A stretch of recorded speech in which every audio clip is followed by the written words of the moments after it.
Okay, I have a curiosity. I'm wondering about this. My attempt to ask the question is going to be a little like tapping in the dark. Okay. Wonderful. Wonderful.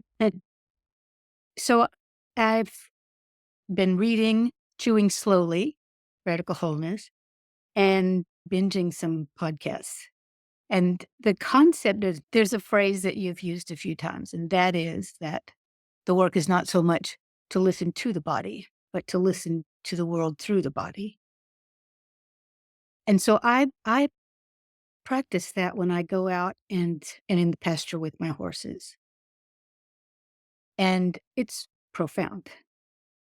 So what I'm wondering about is in my mind, I've made this idea that the listening through the body is the other half of the circle of this speaking from this place, this exercise we just did, that they are two halves or mm, at least complementary.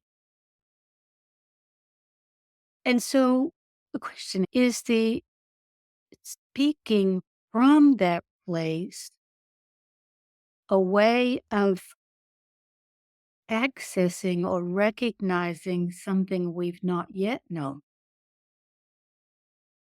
If it has been first an experience of listening through the body, of let's just say, and in this case, it is the world at that moment is three horses in a pasture, all with their attention on me. And so what I'm listening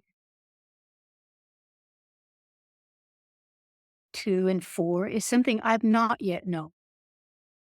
And so to speak from there, is that also a way of like, because the way you just described the experience of a beetle, experience of waterfall is something that we have known in our body. But I believe, yeah, I endeavor to know or to experience that there's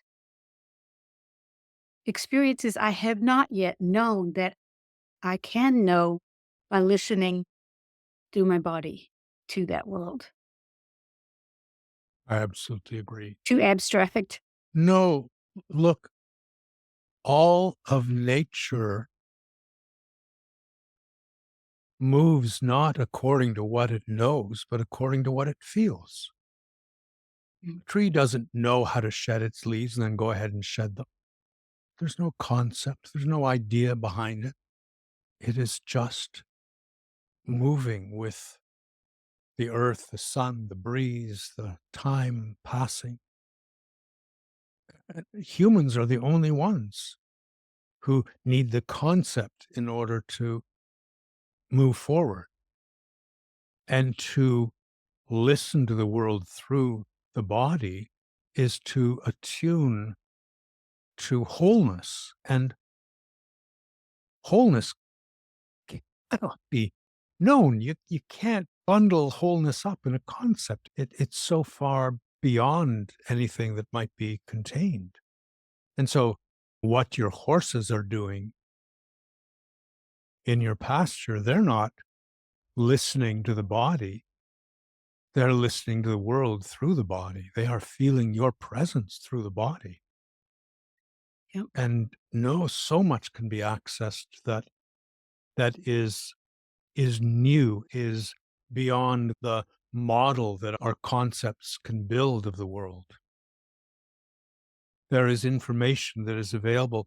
There's a you may not have got to it yet, but there's a passage near the end, I think, of Radical Wholeness that talks about a Sangoi tribe in Malaysia, and there was one man there who became the teacher of Robert Wolfe, who wrote this book. And Robert Wolfe was going to the sea one day, and Akhmed, the Sangoi culture lived far from the sea and didn't even have a word for sea. It just wasn't in their experience.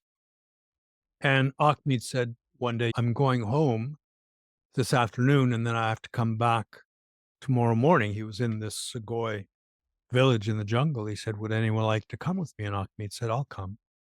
He took Acme to the car and they drove down to the sea and introduced him to his family and had dinner and went to sleep. And Robert got up the next morning and Achmed was nowhere to be found. And then he saw Achmed standing like 50 yards from the sea, just standing. And he'd been there for a long time and he remained there for a long time. And when they got back to the village, Achmed said, I have something important to tell you. Let's get together tonight and I'll share what I know. So the village gathered and Achmed began to describe the ocean. And he said, the ocean has mountains under it. It is unimaginably big and it has valleys and there are currents that run through it, rivers, he called them, that run through the ocean. And there are fish that ride the currents. And there are some creatures that are as big as elephants and bigger in the ocean. And there are creatures with wings that fly through the oceans. He felt standing 50 yards from the ocean. He felt everything.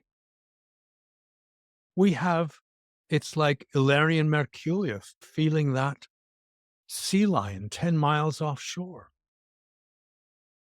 That's what this inherent knowledge has access to. And we have forsaken it and gathered around our refined models of the world instead of feeling the world itself. So is this what we just experienced in this exercise, what you're showing us in this exercise is, in a way, speaking from that same capacity or that same place? It's a beginning. Yeah. It's a, once you begin to feel